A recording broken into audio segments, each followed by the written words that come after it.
Alright, so ladies and gents, welcome back to another episode 2 of the Boys on the Porch. It's me, Ozzy. And Matt, It's Cam. There you go. All right. I did kind of lay an egg as far as the laughs go with the last one, but I think this one has a bit more build up, and this one's a bit of a journey to take on. So there was this guy that I knew one time. He got admitted into the hospital for some reason because he shoved 24 toy horses up his rectum. That's painful. But it's all right because I heard that his condition is stable. God almighty. I've heard this joke before, but I forgot the punchline. Yeah, same. It delivered, I'd Yeah. say. I was thinking it was going to be like a Trojan horse meme, and it was worse. Yeah. No, it was not a Trojan horse meme. Insert laugh track. I guess we can go ahead and do the big reveal for our creature of the week. This was your white whale, so I'll let you take the lead. Yeah, I'll just sort of explain the origins, at least of how I discovered it. I was fishing in this swampy area near where I used to live, and I all I had with me was like this little like ice fishing rod, like maybe a foot and a half, 2 feet long. It's got like 7 pound whatever came on it on the reel, and I've just got a little Texas rig worm. We're dipping it in off the bridge, and I've seen a gar or turtles, things like that, and something real big starts nibbling on it. So I try to set the hook. I think I have. Start to reel it up with this tiny little thing, and it's like bent over, and all of a sudden there's this big fat fish with these kind of thick scales, and it kind of comes to the top, and I only see the middle of it. I don't see its head or its tail, so I think it's like a carp. Carps they get pretty big, and this is kind of murky, swampy water, so I'm thinking it's probably just a dirty carp.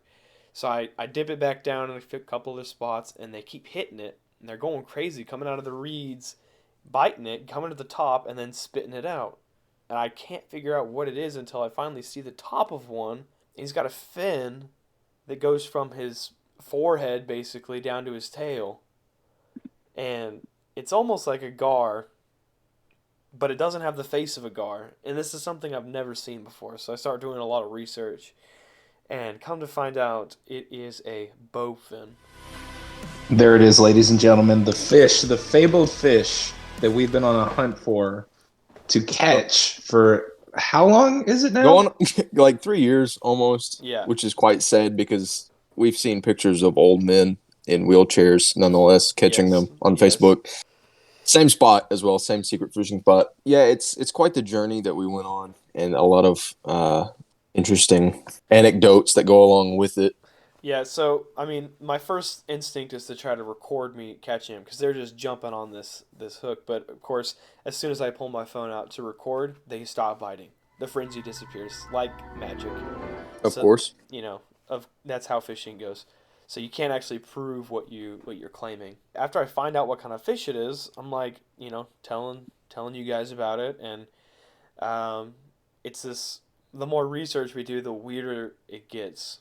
Apparently, the bowfin are like a million-year-old fish or something, like dinosaur age. Yeah, they are primordial fish. Also, like that area is one of the only spots around here that you can catch them because it was separated from a larger river at one point, like hundreds of thousands of years back.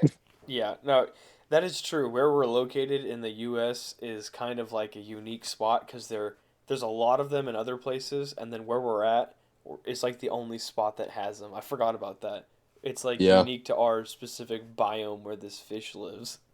Also, I remember the first time you were hooking them that day. I got on a Discord call, like a video call. Yeah. And I was trying to watch you hook them, and there was like nothing Yes. after I got on. Yeah, I did a live stream from my phone, and there's like no signal, so it's like potato quality, blurry, and then you just hear me like cussing because I'm not catching them, even though I had just caught like 10, or at least Yeah. hooked 10, and I didn't get them out of the water. But anyways, I come back there a couple days later, and I'm fishing it, and I'm able to get one where I get about half his body out of the water, and I'm not joking, it was about as big around as my calf. Huge, big around fish, and it was fat. And as soon as he got out of the water, he started shaking, and he snapped my line because I wasn't expecting a 20-pound fish. I didn't realize how heavy they were. They're like catfish. Yeah, they are massive. They're not like bass. No, They're all there. They're there. yeah, they're as heavy as they look. Next time we're out in the big city, we stop by a Bass Pro Shop. Supposedly Bass Pro Shop's fish tanks, world famous. They've got all sorts of like exotic and regular freshwater fish, and the bowfin is supposedly one of those fish.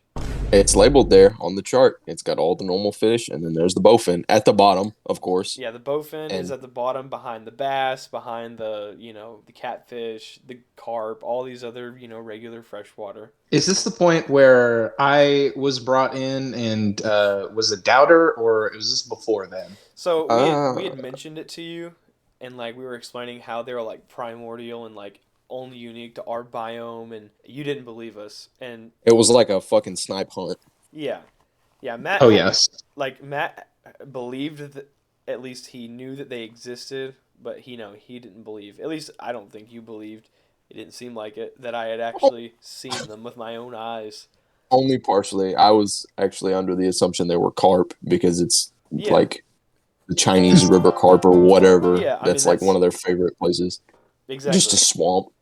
And at this point too, when we were going to the Bass Pro Shop, I was just hopping on the train of they didn't exist mainly because I thought it was funny. I thought it was a meme, and I was happy to kind of ride the train of being a quote unquote doubter. But then we get to this Bass Pro Shop. Yeah, we pull up, we go in, we're looking. It's like, oh look, the chart. It's got a bowfin, perfect. So we We'll start. show you. They're real. Yeah. Yeah, I'll prove it to you. We start looking through the tank, and of course, what there's not is a bowfin. Everything except a bowfin, Obviously. I would say. Yeah, I Yep. would agree.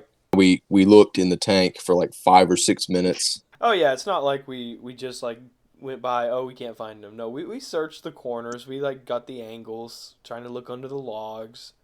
Yeah. Yeah, no, they were nowhere to be seen. So what happened after the Bass Pro? I think that's when I was like, well, you guys got to come out and try to catch one of these things. I think Yeah. Matt was able to come out. Yeah. We geared up. Me and you got after it, and to no avail. Obviously, we hooked a few. Yeah, so we went out there and we tried, because they're kind of like gar, sort of, and so we tried like gizzards. I tried beef liver. Um, we did just regular little worms. I did bobbers, everything. Everybody online said use like stink bait or live bait, which did not work at all. Yeah, yeah. People were recommending almost like treat it like a mix between a catfish and a gar, which neither of those things were working.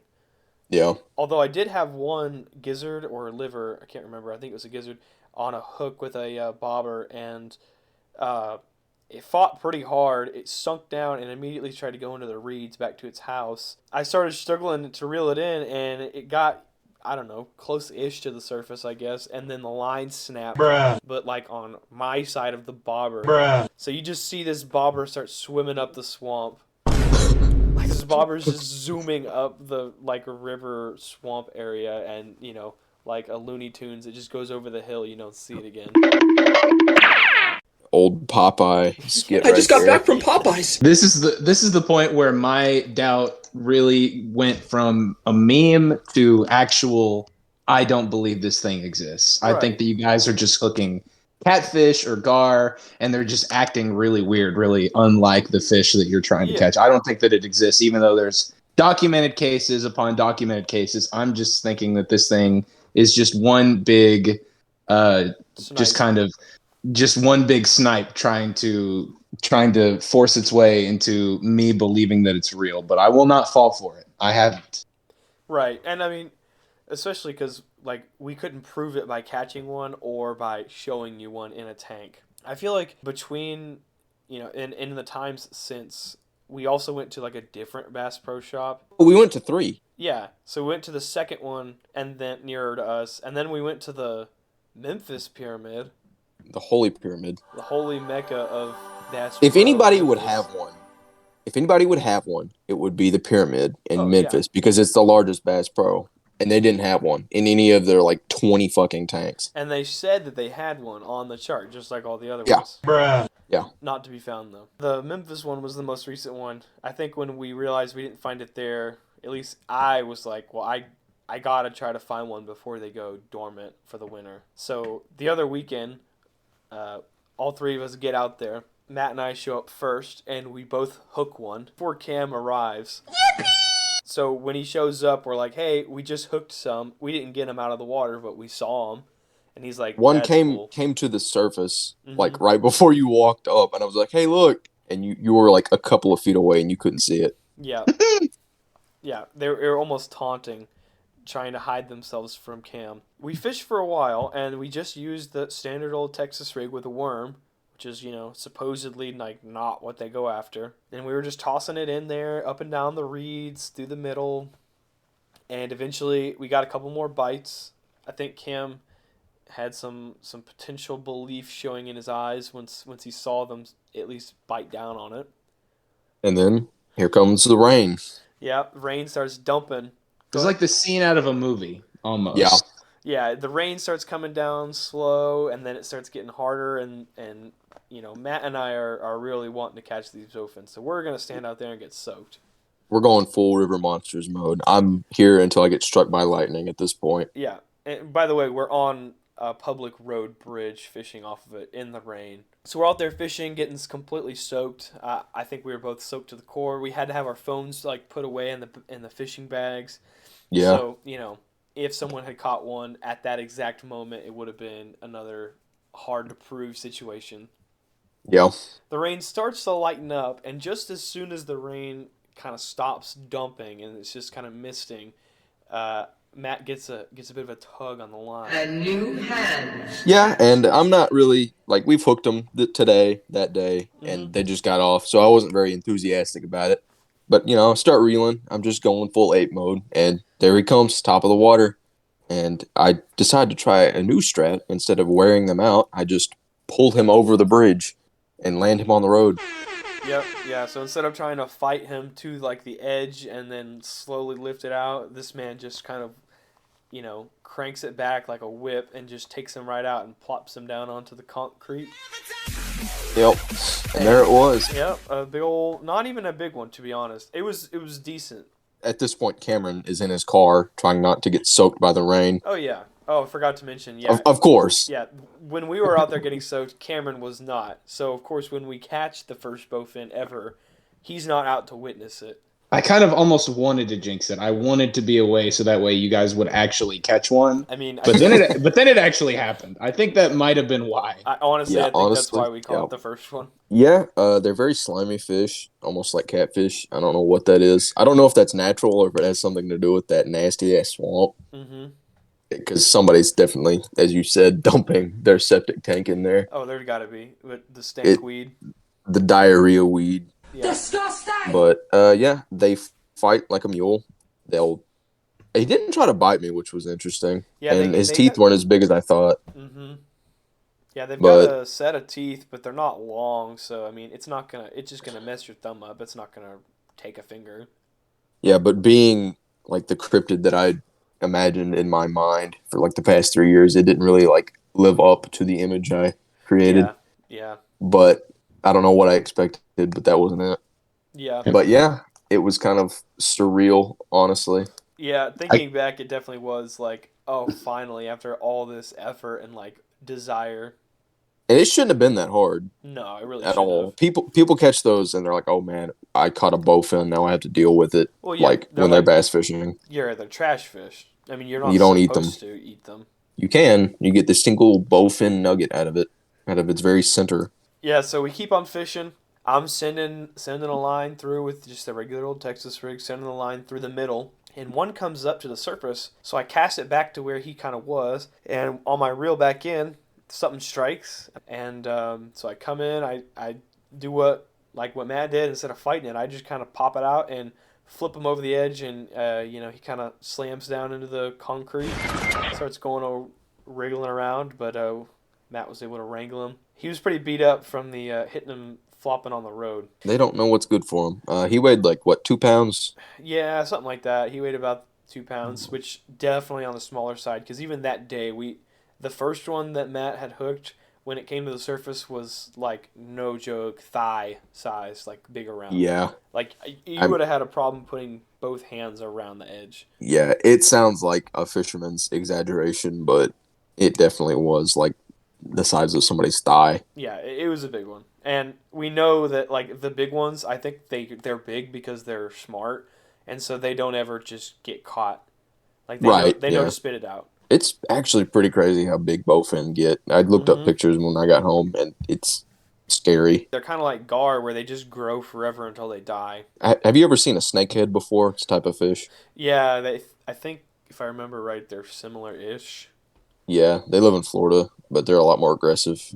Mm. But they're very invasive. I don't even know what you want to call that. The saga of the bowfin. Yeah, saga. I would say it's An the epic. epic tale of A fable.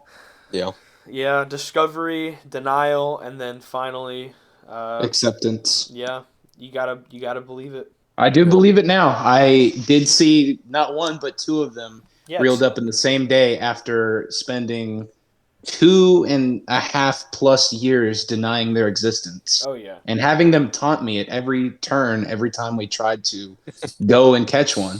yeah. It was rough. It was also the crazier part was that it was like yeah over 2.5 years of trying, and then all of a sudden it's like boom boom, two in a day. Mm-hmm. It's. Yep. I think we just had to adopt a mindset that, I mean, like you said, they're trash fish, so they're not something that people normally want to catch. I think that we only struggled to catch one because we were trying to. Mm-hmm. Yeah. Yeah, honestly.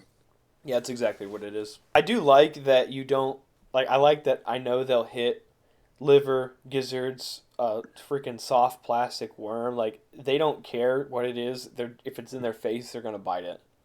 That's the thing, though. You have to be pretty aggressive with them. Like, they were only hitting our stuff because we were throwing it in their little dens, Yeah. essentially. Except for you basically threw that worm right on top of that one. Yeah, I saw that one and I just basically plopped it right back on his head. So I think he just spun around real quick and bit it, and then I just Yeah. yanked him out of the water. About this game warden. Oh yeah, so yeah, one of the times Matt and I were out there fishing, we went out there on an early morning. I think it was a summer morning, maybe. Yeah. And we're out there fishing. Everything's fine. We're trying to catch the bowfin, And this is a country road. Everybody kind of knows each other in the area, so people are They stop and ask. Yeah, they're stopping. They're saying like, "Hey, you catching anything? Whatever. What are you fishing for?" Apparently, they don't know what a bowfin is. Yeah, nobody knows when we say we're trying to catch a bowfin. They're like, "Huh?" And then we have to explain what a bowfin is every single time. Yeah. Every time. But we're out there, and this county sheriff rolls up, and you can kind of tell it's a sheriff. So we're like, "Oh crap," which Matt may or may not have had a fishing license at that time. May or may not have. I'm not admitting to anything. No, of course not. This is just speculative. This is for comedic purposes only. This won't hold up in a court of law.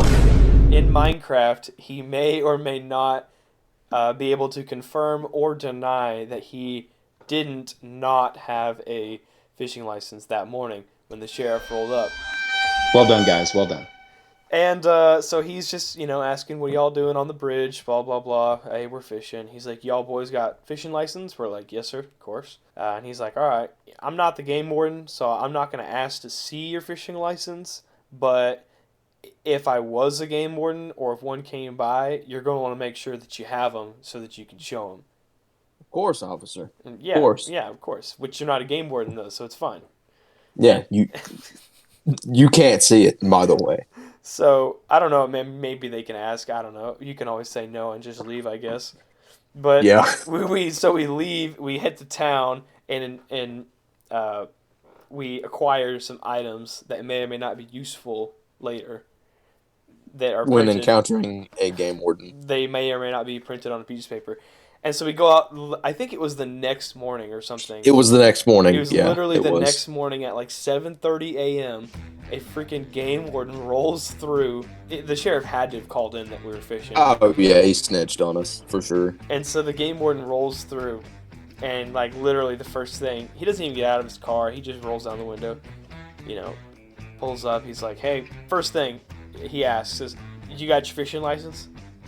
Like, didn't even ask, "Hey, hi, go drop Yeah. dead," nothing. So we pull him out, and of course, Matt's may or may not have the fresh date of yesterday on it. But I don't. I think it was actually that day, that morning, we went and got our license. Yeah, it literally may have been like, yeah, the morning of something. It was stupid.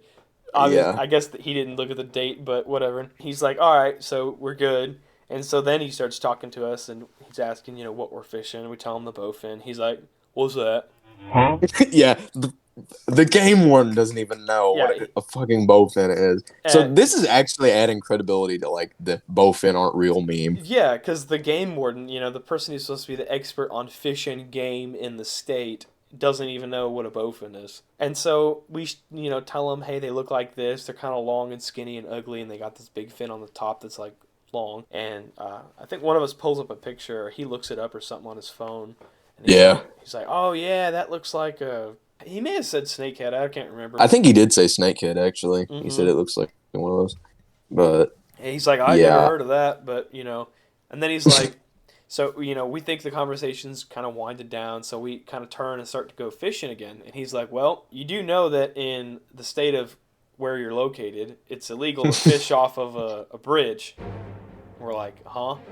He's like, yeah, it's illegal to be fishing off of like a managed bridge, like on a road. And we're like, oh, so should we leave? Okay.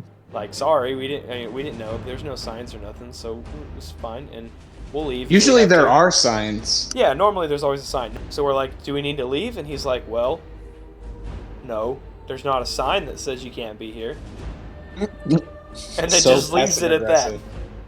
So we were like, yeah, do we need to leave? And he's like, well, it's technically it's illegal, but there's no sign here, so. Yeah, it's illegal, but because there's not a sign that says it's illegal, I can't make you leave. I'm not going to ask you to leave, but it's still illegal. Of course, the game warden gives the most vague possible response. Trying to entrap you into doing something illegal. Literally, he's just asking for us to say the one wrong, like, speech tree thing that's going to get us thrown in, white run jail. Stop! Yeah. You violated the law. We'll pack it up and get out of here, officer. And that was like that. That was basically it. Yeah, I mean, and we basically, we packed our stuff up and we're like, well, I mean, he's not saying legally we should be here or we shouldn't, so we'll just err on the side of caution and just kind of leave at least. I think we didn't come back for a while. It was a couple months. Yeah, we gave it a while. I mean, we weren't having any luck anyway. That was like one of the many trips out there, just one of the more notable ones. Yeah, and another trip, like when I was out there by myself one evening, I was fishing right up until dark, and something strange happened where I was standing there by myself, just fishing, sitting there. And then all of a sudden, from down the stream coming towards me is a beaver, which, I don't ever seen a beaver in the wild where we're at. They're not that common. I mean, they're definitely not common. not. And he just comes swimming up, and then he starts, like, trying to pull lures out of the little tree that's there next to where we cast, and starts messing with the wood and like starts munching on stuff, and then he just swims on underneath me and under the bridge, like, and then keeps going. Like, I was just sitting there fishing, and he just didn't even mind one bit that I was there. Yeah, it's pretty odd that he wasn't scared of you. I mean, it's not odd that there was a beaver, but it's weird that he didn't give a crap at all. He was just swimming on the surface looking at me. I mean, it was just that area is weird. Yeah. That's not the first beaver encounter either. Oh, no, it's not. Oh, no. For sure. No, unfortunately not. When we went out there another time to try to catch the bowfin before we successfully caught them. And we went off the bridge this time to try to get kind of deeper into the swamp. So we start going through the trees. And, it's swampy, so it's flooded. The ground is like a mix of wet and sticks and mud. Yeah, I think we were on our way out. With all of our stuff, we didn't have any luck. In short, I was leaving, and we were walking out, and I step on this pile of sticks, and my foot just goes right through it, like it's like Vietnamese punji steak trap, and I'm down there like thigh deep, and I'm doing like the split standing up, and all of a sudden I feel something like scurrying around my calf because my pant leg got pulled up, and I don't know if it had, I guess it was its feet or maybe its claws or I don't know, but something started like scurrying and scratching, like I scared the crap out of it, but I think I stepped into the den or the dam of a beaver, like busted through the roof. And so I'm standing like in it and I'm freaking out, like trying to get up and get out, and like my other leg is starting to like sink in the sticks as they're collapsing. Like it's just bad all around. Crashed in on Beaver family dinner. Yeah, Yep. ruined dinner, and I took out of there sprinting. I was terrified. Honestly, that was like I didn't know what was going on at first. It took me a while to like realize. Yeah, we kind of just ran out of there. Yeah, I remember I started like screaming, and you guys just took off, and Yeah. it wasn't until we got back before I was like, this is what just happened. We realized what it might have been. Yeah, exactly. Yes. So the last trip was actually one of the more cryptid encounters. We had the Armadillo Man and then Bigfoot in the distance. That's true, yeah. So I'll go with the armadillo one since I was kind of staring at him. We were up there fishing, and this older guy pulls up down the road, stops, gets out of his truck. He's got a bunch of dogs in his back seats, and he gets this small animal trap out of the bed of his truck, and he starts dumping it out into the swamp. And Not into the water. No, yeah, into like the wooded area of the swamp. And I'm thinking like, oh damn, he's probably like throwing out like a cat or a dog or something, like just dumping it. We're just staring him down, and He was kind of sussing me out, to be honest. Yeah, I was like, are we about to get... Yeah, it was real sketchy, and then he like slowly drove up to us, like slow rolled it. And then he gets to us and he rolls down the window. He's like, "Y'all boys need an armadillo? There's a big one I just dumped over there." Like, no, I think I'm good. Thanks though.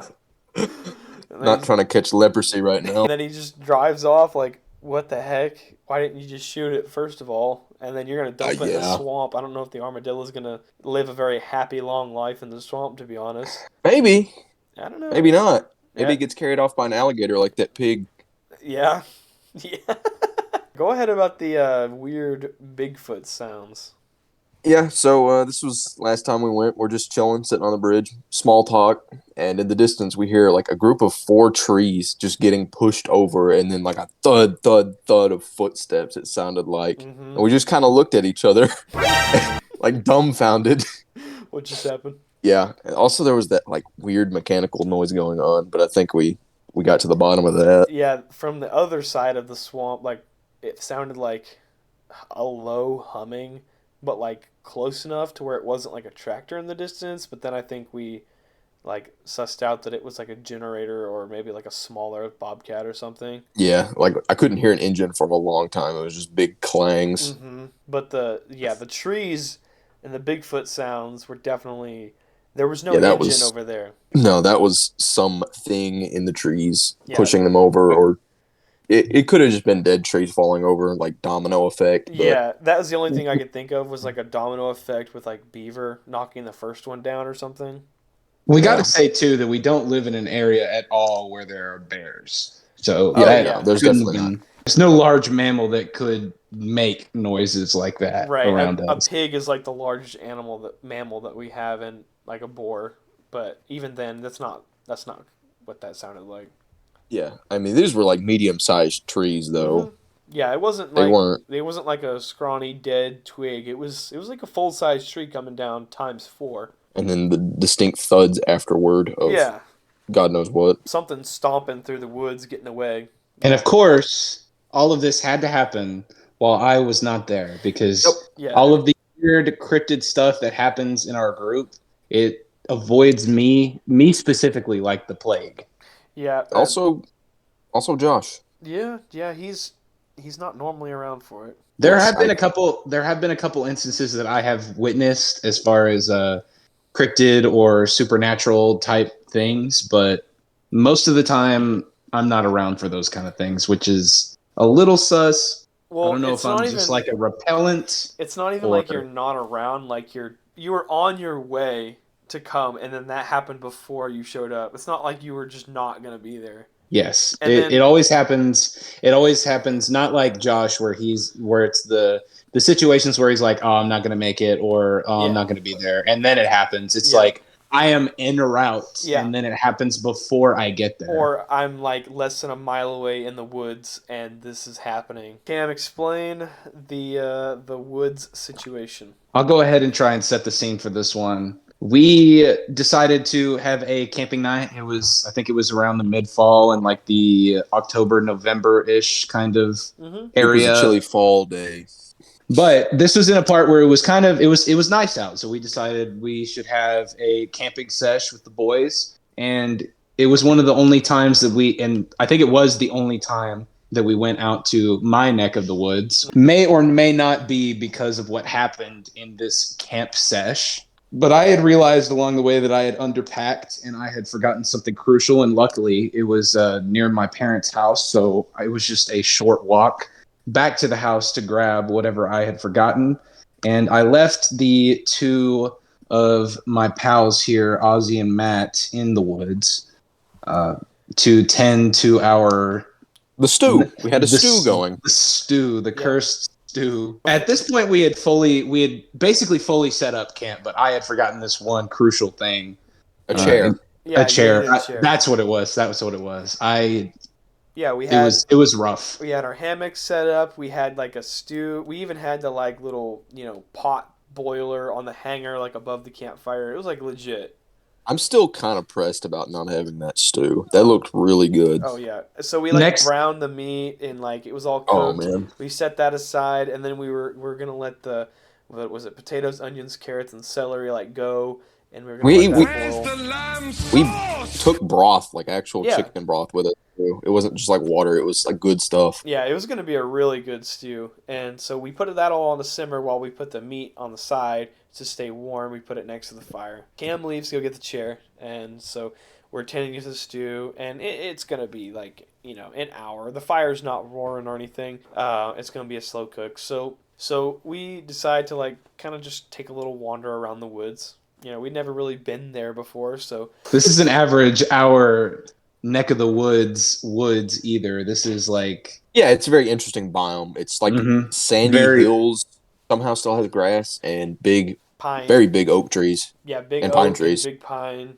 Yeah, it's ancient creek bed type vibes. I think there was an ancient creek bed that went through that whole like area. To be honest, because it's very cool. Almost all that grass there is like on sand, especially in the fall, like we were there. It's very very cool out there.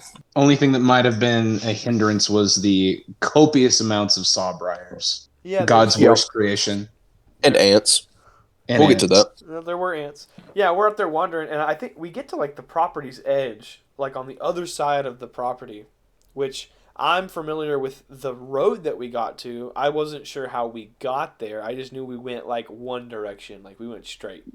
Right. Yeah, we went straight. It was an easy line to draw. It wasn't like crazy or anything. And so we're like, okay, well, we made it to the property edge. There's a fence. Let's turn around and walk back. We're heading back in a straight line, and then all of a sudden, like the trees that we were passing on the way there, like weren't the same trees that we were passing on the way back. Yeah, no longer the same trees that we passed through. They're stunted. They look like normal oak trees, only they're not like bonsai trees. Don't get that image in your head. They're not young trees either. Well, imagine a bonsai tree, but the size of a regular tree. Yeah, it's like a full-size tree, but half of the tree is buried in the sand, essentially. Yeah, they're like short and stubby and like wide. Yeah, they're not. So it's literally just like the sprout where all the branches go apart. Yeah, just sticking out of the sand, really. And so it's like the sand, has absorbed all of these trees or something. We're like looking for, patches of sawbriar where the pine woods meet the oak woods, like trying to like suss out where we had come from. And like none of it's making sense. And it's not like nighttime. It's like maybe 5 or 6. So it's like evening. Oh, yeah. No, there was plenty of daylight left. Yeah. And so, it's just, we keep walking and it just keeps getting like weirder and weirder. I specifically mentioned it's like mountain lion territory because the leaves were all very bright, like the color of a mountain lion's fur. Yeah, it was almost like spotted, like a snow leopard almost, because the sand was like white. Yeah. And all the leaves were like also light, but they were like a darker shade. And so it just made this weird pattern. Well, it didn't seem very odd at the time, but thinking back to it, it's very strange. And also, like, we're experienced outdoorsmen. Yeah. We're not like Yeah, city not, slickers. Exactly. It's not like this is our first trip. This is, way past the beginner stages of Yeah. the experience ladder here. And this is familiar territory for some of us. Like, Mm-hmm. I grew up in a similar area, so Right. Yeah, there's no reason to get lost out here. But, I mean, this particular woods, neither of us had been in. And so, well, we, like, keep walking. And we end up, like, I don't even know how to describe it. All of a sudden, it almost becomes, like, not jungle, but, like, really almost, like, fertile. Yeah.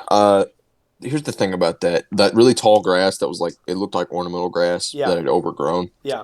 I swear to you, I've seen that in a fucking dream before. Like, unironically, dreamscape. I mean, like you were having a severe case of deja vu or something like that. Yeah. The thing that was deja vu for me was the greenhouse. Yeah. So, like, all of a sudden the grass gets, like, really fertile and, like you said, ornamental grass that's been, like, overgrown. And that was, like, pretty to me. I didn't get any weird feelings off of it. But we kept going through there, and then it drops down into, like, this big sort of pit valley thing. And it's like a oil field clearing for, like, a pipe. Mm-hmm. So it's just no trees for, like, it just keeps going and going. Miles. And you could see it, the hills and all that. Uh-huh. Yeah, it was, like, stripped away from the trees, yep. But, yeah, we get to this portion, and there's, like, a greenhouse at, like, the bottom of this hill. And around the greenhouse, it's not like a normal, I don't know how to describe it. There's, like, what even types of plants were those? Okay, here's the thing about that greenhouse. It was, like, industrial. Yeah. It was like an episode of the X-Files. Yeah. Like, it was just too clean. Like, there was a super nice trailer there. Uh-huh. But everything around it was overgrown. Yeah, it was like an abandoned like, lot that had somebody had plopped like a Men in Black, facility lid on or something. Very, very strange plants. Don't know why anybody would be growing those out there. Don't know what they are. They were like decorative, like plants you can find at like Target or IKEA, but they were like way bigger.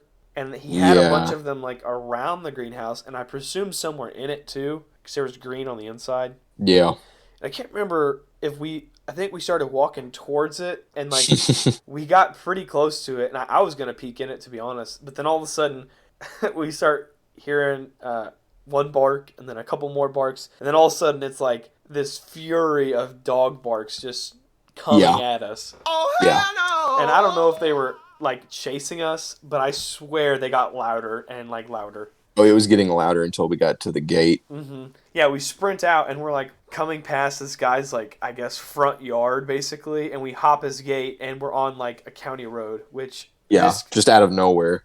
Yeah, and it's a dead end county road too. It doesn't connect to another like main. It's just a dead end. I mean, I'm familiar with the area, but that particular road I'd never been down. So we start walking down it, and I start to get my bearings as we get closer and closer towards the mouth of the road. Yeah, once we get there, we end up on like a highway. Yeah. And I'm like, oh, now I know where we're at. And so we just walk the like 3 miles back down a highway until we get back to Cam's place. He's like coming out of the woods or something. Yeah, I was coming out of the woods to try and find you guys. Yeah. Like, I think that we had called each other at this point. Cam's coming out of the woods, and he's like, what the hell? And we're like, dude, we don't even know how to explain it. And so we're like, well, shit, it's kind of starting to get dark. Like, the sun's starting to go down. We should just get back and, like, enjoy Have our stew. Yeah. We try to find our way back into the woods. We came back into them the same way we entered them the first time. We still struggled a little bit to find where we were at. But we were able to sort of find where we were based on the smell of the stew. Also, Cameron had this, like, galaxy brain idea, some, like, Survivor Man strat of marking the trees just with a little machete chop, which helped tremendously. Yeah. And when we, like, found the trail. We can kind of smell, stew. Like, oh, the stew's, it's done. It's got to be done. Smell it. It smells really good. We can smell it from like 100 yards away. So we get to it, and it's like steaming. We're like, oh man, it's rolling. You get A few red flags are raised at this point. like, man, That's not steam. yeah, we get a little closer. It's not steam. It's charcoal. The inside of the pot had just become a pot of charcoal. Oh, my poor pot. The vegetables were just turned into rocks, basically. Yeah. It We were was- like, okay, well, we didn't cook the meat yet. We had it. We Yeah, grilled it first yeah. to put in the stew later. So We're like, oh, we can just eat the meat, I guess. yeah, so we cleaned out the pot, and we still had like half of all the vegetables, and we had a little bit of broth, and so we're like, oh, we'll just make like a soup. It won't be a stew. Yeah. And so we clean out the pot. We're in the woods, so we're scrubbing this crap out like by hand. There's no running water. We get it all cleaned out, cut up the vegetables. I'm getting ready to put it all back in and restart this thing. And then I look down at the bowl of meat. Yeah, it smelled so good. And it was just Moving. covered in something that was moving. Yeah, the meat was like pulsating almost. And I picked up the bowl and I'm like, no, don't tell me this. And I get it closer to my head and I look and it's covered in ants, inside and out. Just absolutely covered in ants. And honestly, my first thought was like, if I just dump all this in here, it's just like, protein or whatever. Like I was so hungry and I was like also so deflated that I was like on the verge of just saying, fuck it, I'm not gonna tell them. I'm just gonna dump all this in here. And in my current state, there's no way. But in that state, I would have eaten it, to be honest. But yeah, there was now better I wouldn't. options. It was just I finally came to and I'm like, you know what, guys? There's ants all in this. And of course, it got the reaction that you'd guess after we've walked 6 miles and like had a very trippy experience. We're starving. It's like we can't eat. Yeah. So yeah, another thing I forgot to mention was the distance that we traveled is nearly impossible because I got on Google Maps and I located this place where we camped at, and I located the oil field clearing of all the trees. Yep. And it's like a 3-mile difference. Yeah. Somehow we were able to walk that far in like that short of time. Yeah. And honestly, the prevailing theory amongst, I guess, at least Matt and I, is that there was some sort of teleportation that took place. No, I'm normally a hard non-believer in the supernatural, but I definitely think y'all found some kind of traveling portal. Yeah, something happened because I didn't feel like we walked 6 or No, there's 7 no way. miles. We walked like a quarter of a mile. There was that like... That was the other thing. We walked like maybe a quarter of a mile to the fence. Yeah. We got to the fence line and then immediately turned around, and then somehow it was like 6 miles, 5 miles later, we were back. It would almost be impossible because that little patch of woods isn't even hardly that big. We didn't like lose our bearings or anything. We had the sun on the horizon. We could see it in the same spot all the time. So again, we're not noobs when it comes to outdoor stuff. Pretty seasoned. I mean, you hear the stories of like, oh, I was hiking and I just went like 100 yards off the trail and then I was lost for like 5 days. I don't want to say we're not that stupid, but like we were orienting ourselves like with the sun, with like trees that did look familiar, and it just, I don't know. I refuse to believe that we just got lost, and I know that's very Kubrick of me, but I just don't believe that it was just an accidental turnaround. I've gotten lost before. It's a lot different than that, though. No, my first instinct was, like, if I'm ever actually lost, my first instinct is to get GPS. You have GPS signal everywhere. It's, that's the point. And we both had and our we phones. didn't think of that. We didn't think of that until mile 4, maybe. Yeah. And we were like, oh, how are we 6 miles? Like, it felt like we were only, half a mile. away. But we were like, oh, we're 3 miles away from the campsite. Yeah. And, I mean, that was the thing, is that if you are lost... Oh, at least that, I agree. Like, my instinct is to go, oh, let me pull out my Google Maps. It wasn't like I was confident that I wasn't lost. I was just like, something was pulling me almost to keep going. Yeah. It was very strange, too, because it almost felt like familiar territory. I was like, oh, I know where I need to go. Yeah. I need to go this way. Yeah. Yeah. It definitely felt, especially at the start, I was like, oh, yeah, I'm just going to, I'm going to follow Matt. He's taking the lead. I just went directly back from where we came down the fence row. Like, Mm-hmm. or opposite of the fence row. Mm-hmm. Yeah, it should have been a simple turn back around type thing. All the stuff that I'd cut up to put back in the soup now was, pointless because we weren't going to have just vegetable soup with a burnt base broth. No, we were not. If the meat was there, it would have been palatable to sleep, and it would have been a great night to sleep in the hammocks because it was cool, and we had like our wool blankets and everything. We just decided to pack everything up. That's the nice thing about hammocks. You can pack everything up real quick, made our way back to the car, and very casually drove into town and got ourselves some evening dinner. What did we have? Sushi? Yeah, we went and got some ramen and sushi. Yeah, that was the best meal I've probably ever had, to be honest. Yeah, it was pretty good in that moment. I agree. It's therapeutic. That definitely was one of the situations where it definitely felt it hit different for sure. I think we just all went home and it was like a satisfying. Called it a night. Yeah, we just called it we're not gonna come back out here and do all this again. It was fun, and it was real, but it wasn't real fun. That's right. Nope. And it didn't really hit me, Uh-huh. like the strangeness of the situation until we sat down for dinner, to be honest. I know the area a little bit better than they do because I lived in that area for a long time. So when they told me that they had ended up in point A, and then they started off in point A and then ended up in point B, I was like, no, that's impossible. There's no way that y'all could have done that accidentally. Yeah, it was real wacky for sure. Yeah. All right, so well, I guess that does conclude everything for us.